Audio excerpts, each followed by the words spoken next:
Hello guys, स्वागत है आप सबका। तो आज हम बात करेंगे अदानी ग्रुप की और एक बड़ी खबर निकल कर आ रही है। सबसे पहले तो वो सुप्रीम कोर्ट की न्यूज़, वो अगर आपने नहीं देखी तो वो आप देख सकते हैं। साथ साथ आज जो है MSCI इंडेक्स, उनकी एक जो है अच्छी खासी खबर आई है, तो वो आप देख सकते हैं। इसके ऊपर हम चर्चा करेंगे। MSCI इंडेक्स, उन्होंने जो है पिछले साल जब हिंडनबर्ग की रिपोर्ट आई थी, तब जो है एक इनके ऊपर मतलब कि जो कवरेज थी वो जो है उसके ऊपर रोक लगा दी थी, तो वो जो है अब हटा दी है। तो ये काफ़ी जो है फ़ायदेमंद साबित हो सकता है। अदानी ग्रुप के कुछ स्टॉक्स के अंदर अच्छी तेज़ी की संभावना रह सकती है। पूरी रिपोर्ट ज़रूर देखें, और अगर आप नए हैं इस चैनल के ऊपर तो ऐसी जानकारी के लिए हमारे चैनल को सब्सक्राइब ज़रूर कर लें और शेयर भी ज़रूर करें अपने दोस्तों के साथ। चलिए आइए हम देखते हैं रिपोर्ट में क्या है, पूरी डिटेल्स ज़रूर देखें। So this is the report कि MSCI ने अदानी ग्रुप के शेयरों के कवरेज पर लगी रोक हटाई, शेयरों ने लगाई दौड़। आज की जो तेज़ी है, एक तो वो सुप्रीम कोर्ट की न्यूज़, उसकी रीज़न भी हो सकता है और ये न्यूज़ भी हो सकती है। अब इससे होता क्या है, सबसे पहले ये समझिए। MSCI इंडेक्स जो है ग्लोबल, एक अगर देखें तो इससे जो है मतलब कि एक अच्छा खासा इन्वेस्टमेंट अदानी ग्रुप के शेयरों के अंदर आ सकता है। पिछले साल इन्होंने बिकवाली कर दी थी, जब जहाँ तक मुझे याद है कि ये जो हिंडनबर्ग की रिपोर्ट आई थी, तब से लेकर अब तक जो है इसके ऊपर कवरेज ही जो है लगाने पर ही जो है अभी रोक लगा दी थी। लेकिन अब ये जो है मतलब कि इसके अंदर इन्वेस्टमेंट वापस आ सकता है। तो कुछ शेयरों के अंदर जो है अब कितना इन्वेस्टमेंट आता है, कौन से शेयरों में कितना इन्वेस्टमेंट आता है, उस तरीके से उस शेयर को फ़ायदा हो सकता है और तेज़ी की संभावना मतलब कि रह सकती है। पहले तो रिपोर्ट ज़रा देखें कि ग्लोबल इंडेक्स प्रोवाइडर MSCI ने अदानी कंपनियों के शेयरों में के कवरेज पर लगी रोक हटा ली है। MSCI ने कंपनियों के बिजनेस ऑपरेशंस में ताज़ा घटनाक्रमों को देखते हुए ये फैसला लिया है। ये अदानी ग्रुप की कंपनियों के लिए एक अच्छी खबर है। बदलावों में कौन कौन से फैक्टर शामिल हो गए, ये ज़रा देखें। सभी पॉइंट को डिटेल में ज़रूर देखें, तब आपको मतलब कि समझ में आएगा कि MSCI ने साफ किया है कि इंडेक्स रिव्यू में बदलावों को लागू किया जाएगा, जिसकी शुरुआत अगस्त 2024 के इंडेक्स रिव्यू से शुरू होगी, मतलब कि इसी महीने से, जिसमें शेयरों की संख्या में फेरबदल, NOS, अदानी ग्रुप और उससे जुड़ी सिक्योरिटीज़ के फॉरेन इन्फ्लुएंसर फैक्टर यानी कि FIS और डोमेस्टिक इन्फ्लूजन फैक्टर यानी कि DIF शामिल है। MSCI अदानी एनर्जी की ओर से हाल में जुटाए गए पैसों और अदानी एंटरप्राइज के प्रास्ताविक जो पूंजी जुटाने की योजनाओं पर विचार करेगा। अभी जो QIP का पैसा जुटाया, इससे भी मतलब कि जैसे कि हमने कई बार बात की, अदानी एनर्जी सॉल्यूशन को, अदानी एंटरप्राइज को फ़ायदा हो सकता है कंपनी की। अगर बात करें आगे देखें कि 2024 की शुरुआत में MSCI ने अदानी की 2 कंपनियों को ग्लोबल स्टैंडर्ड इंडेक्स से हटा दिया था और QIP के ज़रिए फंड जुटाने की योजना। तो आपको बता दें कि जुलाई में अदानी एनर्जी ने QIP को लॉन्च किया गया था और जिससे शानदार रिस्पॉन्स भी मिला था। QIP तो किया लेकिन रिस्पॉन्स भी अच्छा खासा मिला, 6 गुना सब्सक्रिप्शन मिला उनको।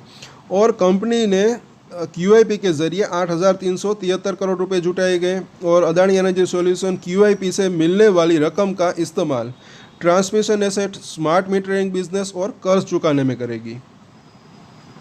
दूसरी ओर अदानी एंटरप्राइज की शेयर सेल जो है उनके ज़रिए करीब $1.2 बिलियन या 120 बिलियन रुपए जुटाने पर विचार कर रही है, मतलब कि तकरीबन 12,000 करोड़ 12,000 करोड़ रुपए के आसपास। और Adani enterprise qualified institutional placement यानी QIP के ज़रिए पूंजी जुटाने की कोशिश कर सकती है।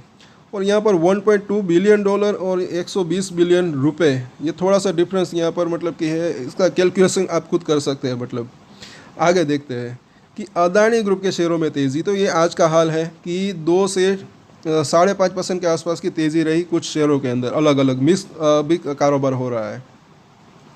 ग्लोबल इंडेक्स प्रोवाइडर की तरफ से जारी एक बयान में कहा गया है कि MSCI अदानी ग्रुप की सिक्योरिटीज़ की मॉनिटरिंग जारी रखेगा, जिसमें फ्री फ्लोट से जुड़ी सिक्योरिटीज़ भी शामिल है, और अगर बाद में उचित लगा तो इसके बारे में जानकारी दी जाएगी।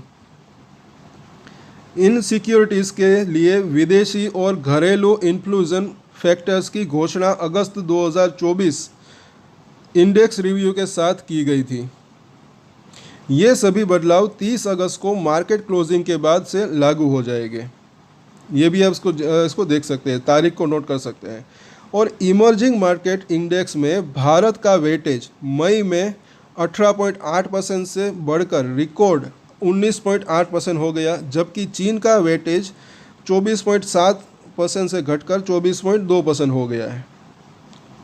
MSCI ने अपनी अगस्त की समीक्षा के तहत इमर्जिंग मार्केट्स के लिए अपने ग्लोबल इंडेक्स में 7 भारतीय शेयरों को जोड़ा है, और MSCI इंडेक्स में जिन 7 शेयरों को शामिल किया जाएगा, ये दूसरे शेयरों की बात है। तो RVNL, इसके ऊपर भी आप चाहे तो अपनी नज़र बना के रख सकते हैं। मीडियम टू लॉन्ग टर्म की बात करें तो अच्छा रह सकते हैं।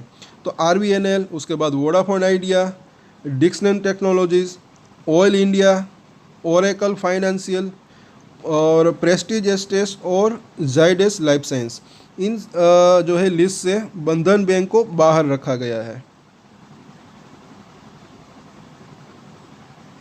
ये इसकी जो है पूरी की पूरी रिपोर्ट है। अभी जो है 2 शेयरों की इसके अंदर, इस रिपोर्ट के अंदर जो है जिक्र हुआ, Adani energy solution, Adani enterprise. लेकिन आगे क्योंकि अभी ये जो है रोक हटा दी है कवरेज के ऊपर, तो और भी शेयरों के ऊपर इनकी कवरेज स्टार्ट हो सकती है, जैसे अदानी टोटल गैस हो या फिर अदानी पावर हो। पूरे ग्रुप की अगर बात करें, क्योंकि पहले जो है वो रोक थी और अब ये रोक हटाई है, तो ये सब कुछ बढ़िया रहता है, तो एक अच्छा इन्वेस्टमेंट आ सकता है। उसके बाद तेज़ी की संभावना रह सकती है। और ये MSCI इंडेक्स भी अगर बात करें तो मुझे ऐसा लग रहा है कि काफ़ी रिसर्च करके शेयरों के ऊपर करते हैं, तो फ़ायदा हो सकता है। लेकिन हाँ, थोड़ा वक्त लग सकता है। जैसे कि हमने बात की इसके रिपोर्ट के अंदर भी, अगस्त के जो है 30 अगस्त के बाद जो है वो मतलब कि सब कुछ होगा। इस मतलब कि 30 अगस्त भी नहीं, इसी महीने से जो है अभी रिव्यू जो है मतलब कि वो तो स्टार्ट हो कर ही सकते हैं। और ये जो रोक हटा दी है, तो कवरेज तो जो है उन्होंने स्टार्ट मतलब कि वो कर सकते हैं। तो ये चीज़ यहाँ पर कहीं ना कहीं अच्छी, यहाँ पर पॉजिटिव दिख रही है। और वो सुप्रीम कोर्ट की जो न्यूज़ आई, उसके अंदर भी कुछ एक अच्छी खासी न्यूज़ आ जाती है, कुछ एक तो भी अच्छा रह सकता है। कुछ फैसले अगर आ जाते हैं तो भी अच्छा रह सकता है। कौन कौन से शेयरों के ऊपर ये कवरेज देते हैं, क्या रेटिंग है, क्या है, वो सब कुछ वो देखना बनता है। लेकिन ये चीज़ जो है पॉजिटिव यहाँ पर दिख रही है। आज के वीडियो में इतना ही। और भी कुछ अगर डिटेल होगी तो उसके बारे में भी हम जो है मतलब कि उसके बारे में भी हम एनालिसिस करेंगे। शाम को डिटेल में भी चर्चा करेंगे, और अगर हो सकेगा तो रात को लाइव भी हम आएंगे। तब तक के लिए अगर आपको ये वीडियो अच्छा लगा तो लाइक, शेयर एंड सब्सक्राइब जरूर करें। और एक्सटेंडेड डिस्क्लेमर जो कि मैं हमेशा देता हूँ, आप कोई भी ट्रेड ले उससे पहले अपनी रिसर्च करें, अपने फाइनेंशियल एडवाइजर की सलाह लें, उसके बाद ही कोई डिसीजन ले। और डिसीजन ले तो उसकी जिम्मेदारी मैच्योरिटी के साथ खुद ही ले। ये वीडियो मैंने एजुकेशन पर्पज़ के लिए बनाए, मेरी तरफ से कोई भी बाय या सेल की रिकमेंडेशन नहीं है। Thank you.